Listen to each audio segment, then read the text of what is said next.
please subscribe and don't forget to press the bell icon to get notified whenever we upload a new video.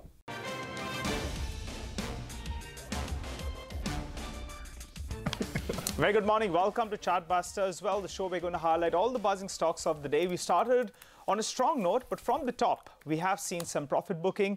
In the next half hour, we'll tell you how to trade the Nifty, and we'll also get you a couple of CNBC TV18 exclusives, as well as we'll pull in a couple of managements. Hi, Mangalam. Hi, Nigel. You know, we're at 10,400 for the Nifty, an important mark primarily because a lot of calls were written on the 10,400 level. So it was always interesting to know whether that mark is held or not. Seems as if it's giving some of the morning gain. So we'll keep an eye out on how the markets pan out all through the course of the day. But as of now, all the top stories that we're tracking at this point in time, the metal stocks, they rebound as the street eases off concerns with respect to the US import tariffs post Donald Trump tweets saying that tariffs on steel and aluminum will only come off if new and fair NAFTA agreement is signed. And meanwhile, JSW Steel gains as CNBC TV18 exclusive says that in fact the company signs an MOU to acquire Italy's second largest steel maker of w.r.t. The deal is pegged at around 600 crores. A formal announcement is likely very soon. Sun Pharma, that stock is in focus as the details of the 3 observations issued to Halol facility have become known. Observations related to aseptic processing and written procedures. Credit Suisse says Halol observations require remediation, but likely not a reinspection. And sugar stocks are under pressure with Balrampur Chini as well as Darike Sugar hitting 52-week lows. ISMA says that they have revised the production target for the current year to 26 million tons from around 25 million tons, but they may have to revise the sugar production expectation further in a board meet tomorrow. Punjab National Bank, that stock dives in trade after the ED finds evidence of money diverted from LOUs to related companies by Nirav Modi and Mehul Choksi. That's a CNBC TV18 exclusive. Well, the Nifty started off on a positive note. Unfortunately, we're trading below the 10,400 odd mark. How do you trade the Nifty? Ashwini Gujral joins in. Well, Ashwini, not the greatest start that we could have seen. We have seen some kind of profit booking from the top. This dip needs to be bought into, or do you believe that we are showing inherent signs of weakness? There's definitely inherent signs of weakness because, even we had taken long positions, but there is no follow through. And in fact, the short sellers are so strong, they've come back and hammered not only PSU banks, but even metal counters, and the metal index is up hardly 0.5%. So, contrary to how the globe is behaving, I think we are playing our own tune, and we now are short on the Nifty, Bank Nifty, etc. And chances are that we'll possibly get close to the unchanged zone, because the sort of selling that came post the first half an hour often smacks of large players or big short sellers coming in. So this pullback rally or short covering rally has been rather short-lived, and that does not portend too well for 10,300, because if all we could do was 100 points as short covering, then chances are that the market still has great amounts of weakness. So do not bank on any sort of pullback or recovery. I think with the high of the day, it's a fair trade to get short. As far as individual stocks are concerned, Balrampur Chini is a sell with a stop of 106, target of 94. Coal India is a sell with a stop of 306, target of 290. And Ultratech is a buy with a stop of 4100, target of 4250. Ashwini, you spoke about the metal index being under a bit of pressure. Hindalco is the stock that swam onto my radar. It's down about 3% from the high point of the day. There was some uptick in that stock, believing that the trade tariff triggers have been eased off a little bit. But that stock currently at the low point of the day lost about 7% this month itself, in fact, from the start of March. So a shorting opportunity there, perhaps? See, the way I look at news, if it's good news and the stock goes down, then that means somebody was waiting to sell that news. So that means the metal correction restarts and now continues. So my sense is all of these metal stocks in the days to come will be lower than where they were probably yesterday. All right, Ashwini, thanks a lot for that. But let's shift focus then to one more stock from the pharmaceutical space, that is Sun Pharma, in focus after the details of the 3 observations issued to the company's Halol facility have become known. Observations related to aseptic processing and written procedures. Ekta joins in with more. Ekta, the stock is off the high point of the day, more than what the street was worried about. Well, I'll first take you through the news with regards to Sun Pharmaceuticals. Like you mentioned, the 3 observations which were issued to the Sun Pharma Halol facility have now become public. Remember that we already knew that they had received 3 observations for this particular facility. Now, the observations, like you mentioned, are related, for example, to aseptic processing of drug products as well as written procedures. Now, remember that most of the analysts are of the opinion that currently these particular observations don't look as serious as what they've probably seen in the previous inspections which have taken place for Halol. So, for example, in the previous last inspection that had taken place in December of 2016, they had received 9 observations, and before that it was over 20 observations which had then culminated into a warning letter. So if you put it into context, it is not as serious as what they've seen in the past. So the consensus is that yes, while probably the first observation will take some time to resolve, it will probably take some time for the company to remediate. The second and the third observation are probably simpler to resolve. So at this point in time, what the street is probably looking for is the reply that Sun Pharma will give to the USFDA when it comes to the Halol facility, whether the USFDA will then be satisfied with that particular reply, and whether or not there will be a reinspection needed or not. The brokerages, however, are largely positive about this. They expect maybe the remediation to take, or the clearance to probably take 4 to 6 months if in case that does come through. But a couple of brokerages are still a little sanguine, and they do expect the remediation to take some time and maybe some delays to get some delays in terms of product approvals for the Halol plant. A couple of mid-caps selling off from the high point of today's trading session. We have TVS Motors, which has sold off at the low point of the day. Also have United Spirits, that one's actually moved to the low point of the day, and Dish TV. So we'll keep an eye out on the individual stocks which are buzzing on the lower side as well as the higher side. But right now the stock on our radar is Vardhman Special Steels. Remember, they had approved a proposal to raise about 175 crore rupees via a QIP. Let's get in some more details from the man himself, Sachit Jain, the Vice Chairman and MD of the company. Thanks a lot, Sachit, for joining in. 175 crores was the approval, but we take a look at back of the envelope calculations. Seems as if you haven't raised 175 crores. 50 crores is what the number looks like. Is that true? And are you looking to raise more going forward? So we'll see the market situation, because when we went out to the market, that was when the US markets were tanking, and after the budget, the sentiment was low in India. And some people decided to back off from small cap stocks and micro cap stocks, really in the micro cap stocks. So we were getting 2 good institutions, and we decided to go ahead with that. And then we'll see at the right time if there's a demand for our stock, we might come back again, but no concrete plans as of now. All right. So, Mr. Jain, as of now, you've raised only 50 crores. That's right. All right. Okay. And you have an approval for 175 crores. When does this expire, this approval? This should expire by about October or so. September or October. So before that, if markets are conducive enough, then maybe we could see the follow through of that 125 crores. Possibly. Okay, all right. What will this 50 crores be used for? If you could tell us, are you looking to add capacity? How much does it go up by, and is current capacity utilization levels at optimum levels? Yes, current capacity is fully utilized, and most of this, the 50 crores is going to go towards our capex. We have already approved capex of about 160 crores in the next 2-3 years, which will take our melting capacity to 250,000 tons. From the current later part of this year, it will touch 2 lakh tons. So a 25% increase over that, plus upgradation of quality, safety, and some R&D equipments, etc. We also have a bottleneck in our rolling capacity, which will be at 180,000 tons, and we have moved a proposal to the board to increase that also to 225 to 240,000 tons. So what happens to your expansion plans if you do not raise the remaining money? Because 160 crores is the money that you've earmarked for expansion. You've raised 50 crores via QIP. So our plans will not get affected if we are not able to raise any more money. Will you be raising it via debt? What happens to the debt equity ratio? Current debt equity is about below 0.6, which on 31st March last year was around 1.6. Okay. We are pretty comfortable, even if we don't raise any more money. All right. Sajid, a word on the kind of prices you pay per unit for power, because last time I remember you were paying about, what, 6.4 rupees per unit.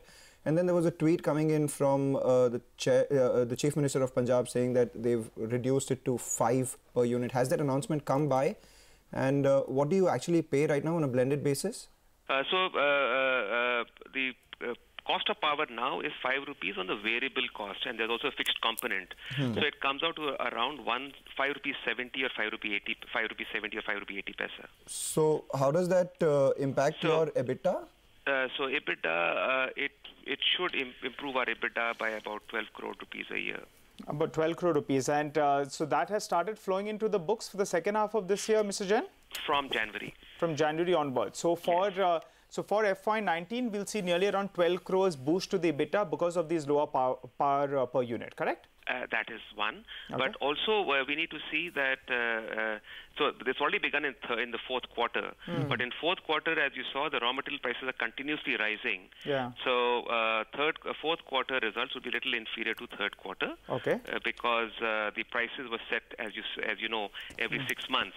Okay. So the next price revision with the auto majors comes in on 1st of April. Mr. Jain, we have been looking at a couple of stocks that are listed in our own markets. That's graphite as well as HEG.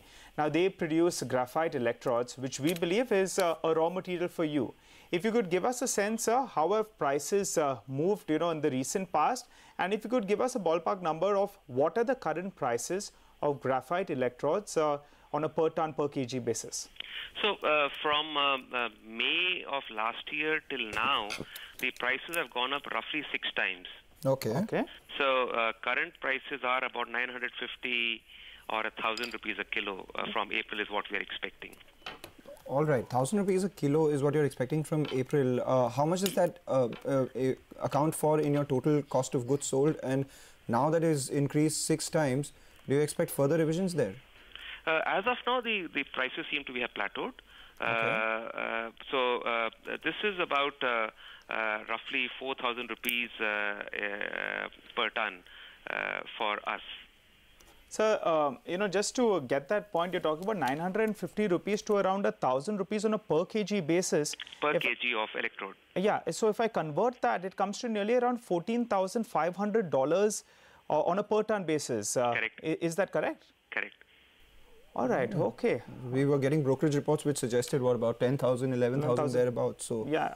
All right. We should actually also pull up one of those graphite electrode stocks, HEG, thereabouts, and see what the impact they will have. But Sachin, going forward, as far as your clientele are concerned, you have Hero, Maruti, Bajaj, GNA Axles, all of them doing fairly well. We saw the Feb sales numbers as well.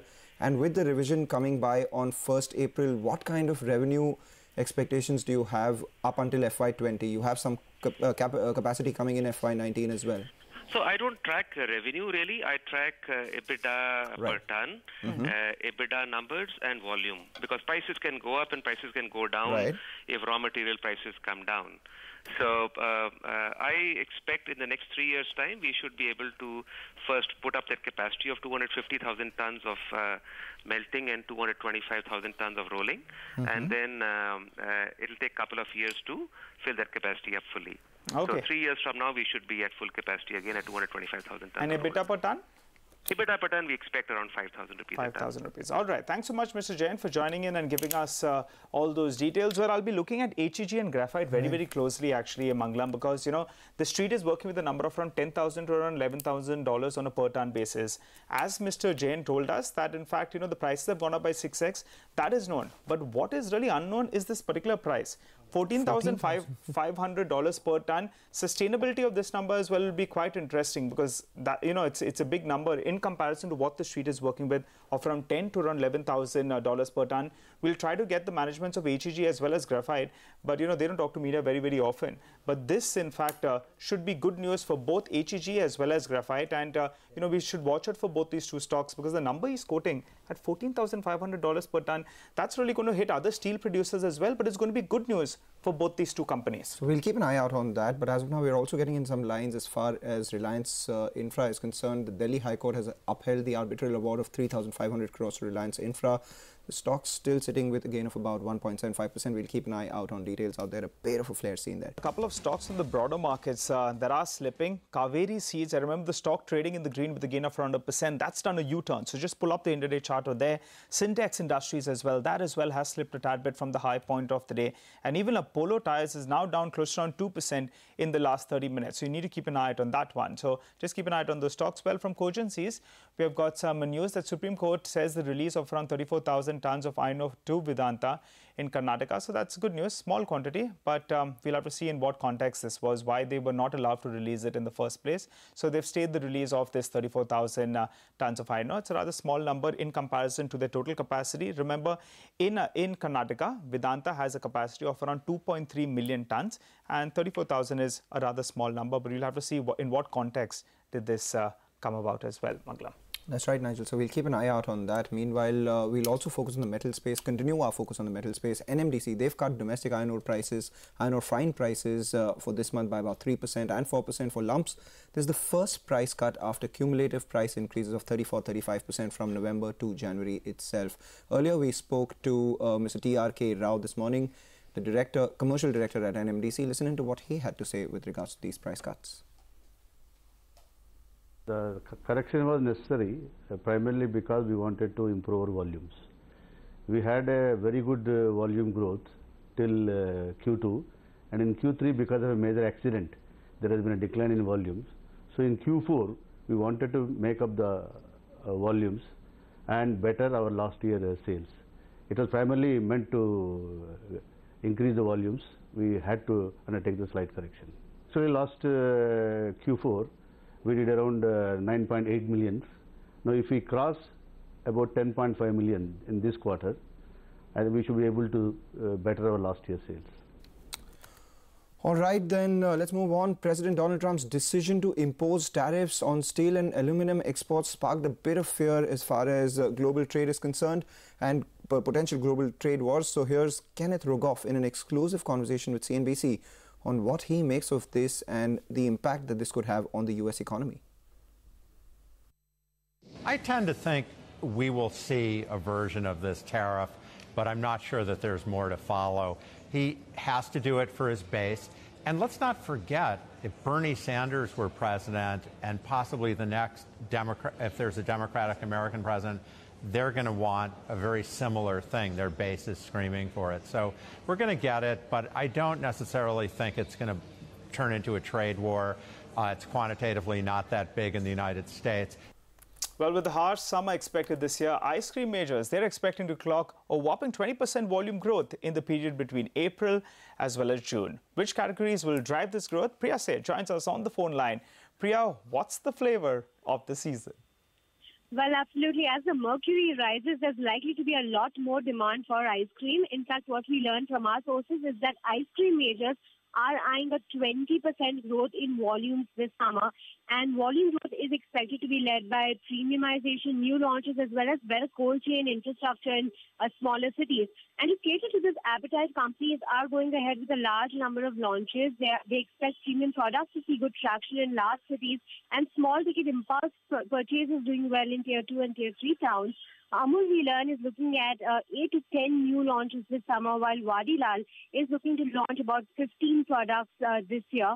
A large number of launches are likely in traditional dry fruits, dark chocolates, as well as several premium variants. In fact, we did reach out to the companies as well. Amul said that it expects to clock a 15 to 20% increase in volumes for the ice cream category in summer. HUL said that it has planned several innovations in the ice cream segment, and they expect good responses from new launches and premium products. While Dalal says that they do expect good growth in demand for ice creams this summer with traction in the cone, carry home, as well as the other impulse buying segments. All right, Priya, thanks a lot for that. In fact, we'll keep an eye out on Dalal, Nigel, because, you know, in November, the South Korean company Lotte bought Havmor, which is unlisted, for about 1,000 crores. Their FY17 sales were 450 crores. FY17 sales for Dalal was around 480 crores, and their current market cap is close to 670 crores. That's less than what Lotte paid for Havmor. But the big differentiator was Havmor has a target of 1,000 crore revenue in FY18. Does that mean Dalal go ahead and do at least 800-900 crore worth revenue in FY20 or not is something we'll have to keep an eye out on. And Priya's story that ice cream industry can actually grow by about 20% is something that may